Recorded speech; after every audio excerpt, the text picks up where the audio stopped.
청춘 시절 별일 없는 하루는 무료하기 짝이 없는 한심한 날이 지나지 않지만 나이가 들어가면서 이 별일 없는 하루하루가 얼마나 값지고 감사한 날인지 새삼 깨닫게 됩니다. 여러분들도 오늘 별일 없이 잘 지내고 계시죠? 인생 후반년에 들어선 후 별일 없이 잘 지내기 위해서는 그 무엇보다 5개, 이 5대 리스크를 잘 피하고 또 관리해 나가야 합니다. 이런 것들 중 하나라도 걸리는 날에는 그동안에 쓴 수고는 모두 헛일이 되고 느지막한 나이에 고된 인생, 비참한 인생을 살게 될 수도 있기 때문입니다. 우선 리스크를 관리하는 전략에는 기본적인 4가지 방법이 있다는 말씀을 드리고 싶습니다. 우리 인생 후반년에 맞닥뜨리게 되는 5대 리스크는 각자 다른 속성과 특징이 있기 때문에 무조건 피해야지 한다고 해서 피해지는 것이 아니고 그 특징과 속성에 맞게 4가지 전략을 구사할 수 있어야 합니다.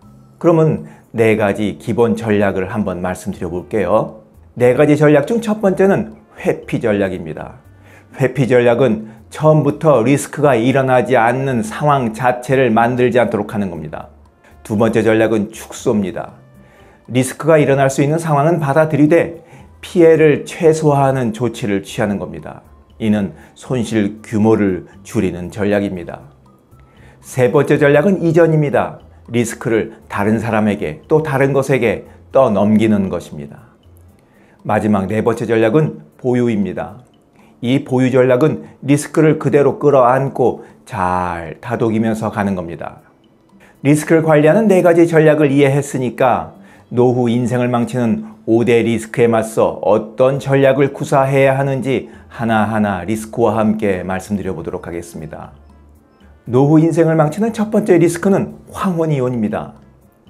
황혼이혼 리스크는 발생 빈도는 낮지만 경제적 타격은 5대 리스크 중 가장 심각한 것이 특징입니다. 이혼은 우리 생에 한 번 일어날까 말까 하지만 이혼을 일단 하게 된다면 재산의 절반 가까이가 날아가게 되는 초대형 이벤트이자 사고입니다. 받는 연금이 있다면 연금마저도 반을 떼어줄 각오를 해야 합니다. 그러니까 현재 내가 갖고 있는 재산뿐만 아니라 앞으로 받을 재산까지 떼어주게 된다는 말씀입니다. 심각하죠. 말 그대로 한 번 터지면 모든 게 끝장인 핵폭탄에 비유할 수 있겠습니다. 서로 핵폭탄을 주고받는 핵전쟁에서 이겨봐야 아무런 의미가 없습니다. 이긴 쪽이나 진 쪽이나 그냥 모두 초토화됐기 때문이죠. 그러니 핵전쟁만은 피하는 것이 능사이듯 황혼이혼도 애초에 일어나지 않도록 하는 것이 최선인데 이게 바로 회피 전략입니다. 은퇴 전후로 부부관계에 많은 변화가 찾아옵니다. 특히 요즘 50, 60대 아내들의 꿈은 혼자 자유롭게 사는 거라고 합니다. 행여 아내가 이 꿈을 실현하겠다고 나서지 않도록 남편분들의 지혜와 행동이 필요합니다. 노후 인생을 망치는 두 번째 리스크는 성인 자녀 리스크입니다. 날이 갈수록 성인 자녀 리스크가 점점 커지고 있죠. 취업은 바늘구멍이고 어렵게 취업했다고 해도 스트레스 때문에 퇴사해 그냥 쉰다는 청년들의 수가 급격히 늘어만 가고 있습니다. 한 조사에 따르면 60대 은퇴자의 절반이 성인 자녀를 부양하고 있는 것으로 나타났습니다. 게다가 결혼 비용은 눈덩이처럼 점점 더 부풀어만 갑니다. 이런 성인 자녀 리스크를 다루기 위해서는 축소 전략을 쓰셔야 합니다. 자식이 있다면 피할 수 없는 노릇이니 비용을 최소화하는 전략을 써야 한다는 거죠.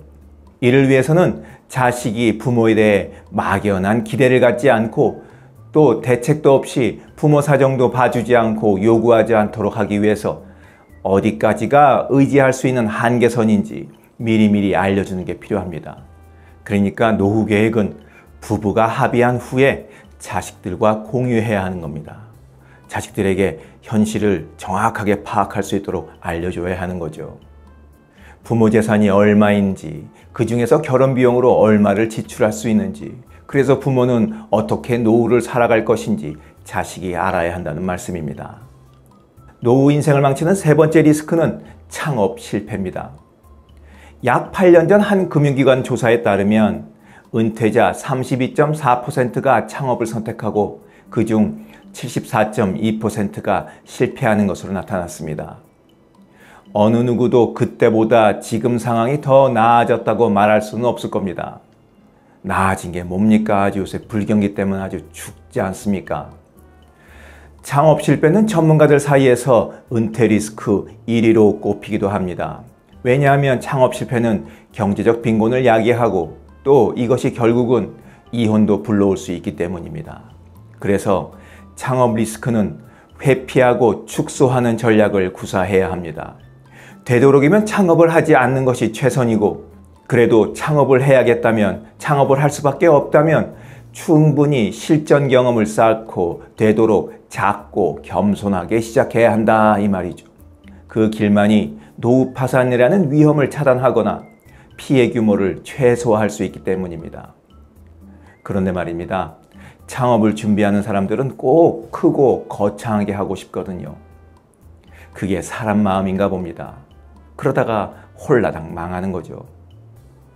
노후 인생을 망치는 네 번째 리스크는 중대 질병입니다. 환자가 병 걱정 앞서 병원비, 간병기 걱정에 시름이 깊어지는 세상입니다. 나이 들면 이런저런 병이 생기기 마련인데 병 때문에 가상탕진하는 것을 피하기 위해서는 무엇보다 경제적 부담을 다른 것에 떠넘기는 이전 전략을 구사하셔야 합니다. 누구에게 부담을 떠넘겨야 할까요? 자식들, 친척들, 부모님에게? 아닙니다. 바로 보험에게 떠넘겨야 합니다. 가입된 보험이 없다면 자신에게 가장 필요한 최소한의 보험은 준비해 둬야 합니다. 또 보험 가입자라면 가입한 보험의 보장기간을 다시 한번 확인하는 게 필요합니다. 오래전에 출시된 보험은 보장기간이 70세, 80세의 보장기간이 만료되는 경우가 왕왕 있기 때문입니다. 늘어나는 수명에 발맞춰 보장기간도 충분히 확보해야 하고 또 현재의 보장이 부족한 것은 아닌지도 한번 살펴봐야 합니다.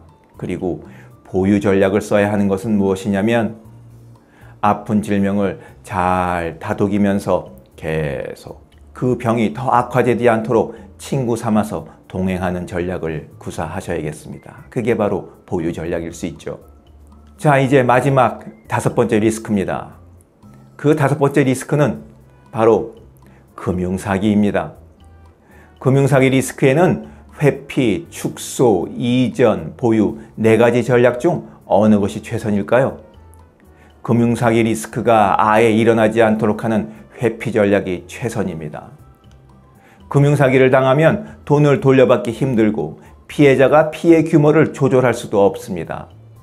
따라서 애시당초 금융사기를 당하지 않도록 경계하고 예방하는 회피 전략만이 유일한 답입니다. 지금 누군가가 곁에 다가와 쉽게 돈을 벌 수 있다고 속삭인다면 그 사람은 사기꾼이니까 멀리 하시기 바랍니다. 살짝이라도 귀를 열어주는 순간 여러분은 걷잡을 수 없이 금융사기 사건에 휘말리게 됩니다. 그게 사기꾼들의 재주거든요. 지금까지 노후 인생을 망치는 5대 리스크와 이를 피하는 전략들에 대해 말씀드려 봤습니다. 영상을 보신 모든 분들이 전략을 지혜롭게 구사하셔서 5대 리스크를 잘 회피하고 혹은 관리하시길 바라고 또 별일 없는 하루하루를 보내시길 바라면서 오늘 이야기 마치도록 하겠습니다. 지금까지 원더풀 인생 후반전이었습니다. 감사합니다.